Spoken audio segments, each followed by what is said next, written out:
Sam, Yeah. let's see if we can shake and have them come out. Kind of shake it around.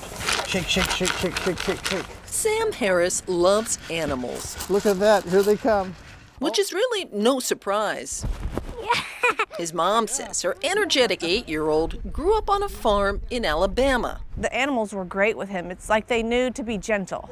It's where he feels right at home. So when photographer David Jensen suggested they pay a visit to Trails End Farm for a photo shoot, Sam was all in.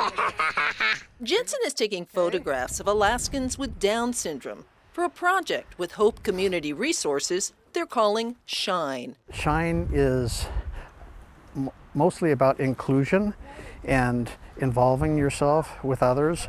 So far, he's photographed at least 18 people, capturing them enjoying things they love. The idea is that people with Down syndrome really aren't so different. Hello. Sam's mom says she'd rather people ask about her son than simply stare. A lot of times kids will come to me and say, I can't understand what he's saying. What is he saying and why does he talk that way? And I explain it to them and then they understand and okay, and they go off and they play with him.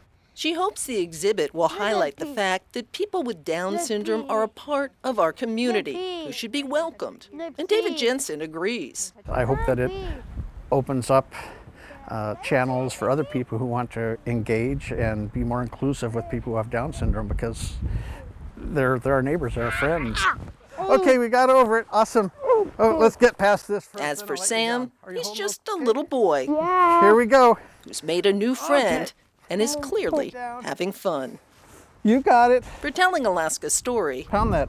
I'm Lauren Maxwell. We need to know the distance from like here to here. Working on canoes is something that, here's tape measures. In my area hasn't been done since like the late 1800s, the last photograph of one. And so it's a technology and it's a tradition that's really important to our people. Both the same on the middle. That's great. We're gonna pry this apart. Now we bring those two sides together. We're doing canoe building. I brought up a birch bark canoe that we've already made this summer, and then we're working on just doing the frame for a flat-bottomed canoe. Just smoothing it out right now. These materials are really precious, and be respectful of the material, don't be wasteful, but you learn by doing. And I think a lot of the times these types of traditional practices, there are so many steps it can feel intimidating, so people are afraid to mess up. Birch bark canoes occasionally have been made. The last Denina one that I know was made was in Non-Dalton in the 80s. Since the last 40-ish years, I found documentation of 3 being made. It's really energizing here being at Elders and Youth and seeing the interest, the questions. This is some of the things that elders have seen maybe in the past, different water vessels that people have made around the state, and talking through having kind of the reverse engineering process. I did not bring a blueprint. I don't have any literature on this. We're just doing it hands-on, and we're observing and then making. So it's a pretty intergenerational way and traditional way of just what are the materials, what do they want to be, how we're going to make this dimensions based on our bodies, who's here, and the space and time that we have together. I think for people who want to do this, the short answer is just do it. And don't be worried about making it perfect. It's been a really humbling and honoring experience going through doing the canoe building. And it means a lot to me that we're able to show other youth how to do this and the elders, so hopefully they go back to their communities and they're like, hey, let's try and make whatever vessel we have in our hometown. I will make a bigger one. Help me get all the animals. You know, that I can carry caribou on the canoe. Being part of that is just, it's really kind of timeless. It connects the past, present, and future together. And so it just means a lot to be able to do this.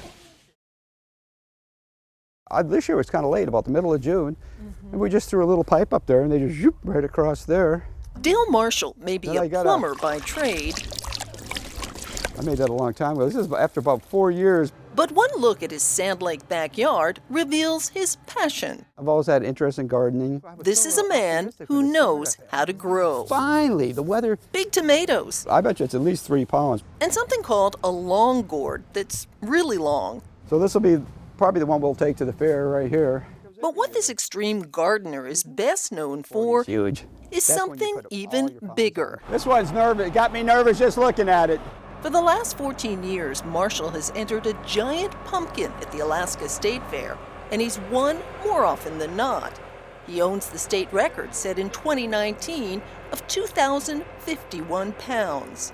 This year, Marshall is entering 2 pumpkins. The other side looks better. They're not necessarily pretty, but he's going for the weight. The tape says it weighs about 1,960, but it feels a lot thicker.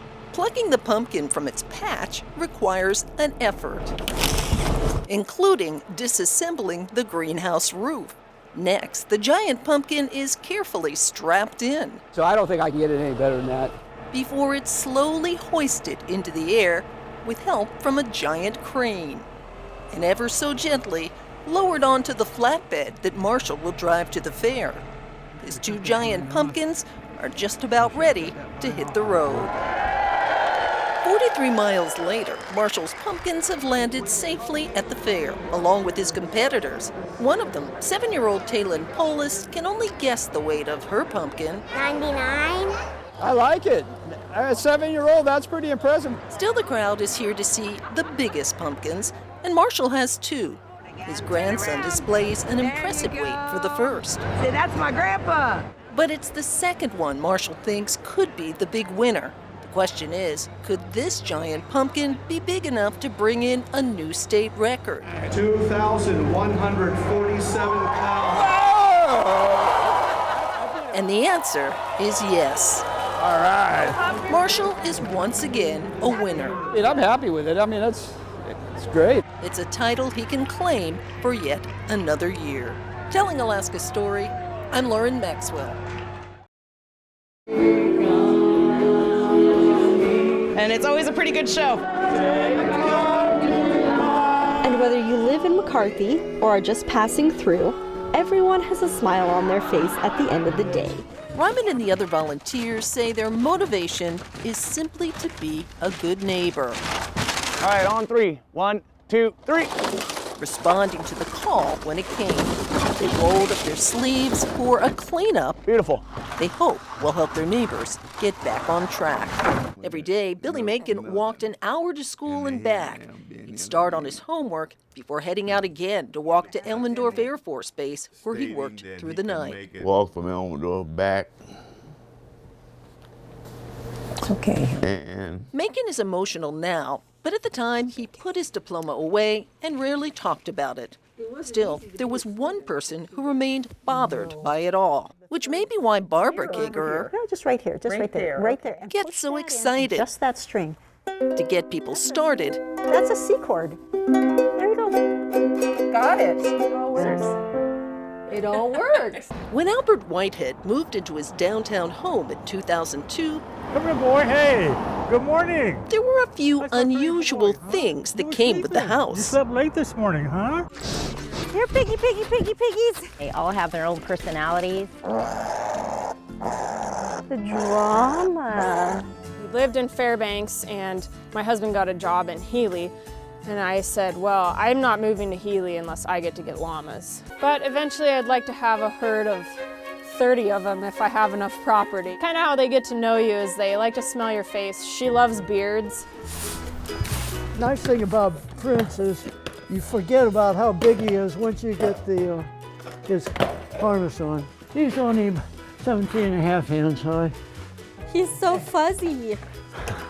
He's fat. There's some scuffles here and there, but I feel like it makes the dog so much more friendlier, you know, just being able to roam free. These dogs have a purpose here. They keep the wildlife that we don't want in town outside. Yeah, puppy. Oh, yeah. And what kind of things will she be doing on the mountain when she is no longer in training and she's a fully functioning avalanche rescue dog? Her job is to look for people.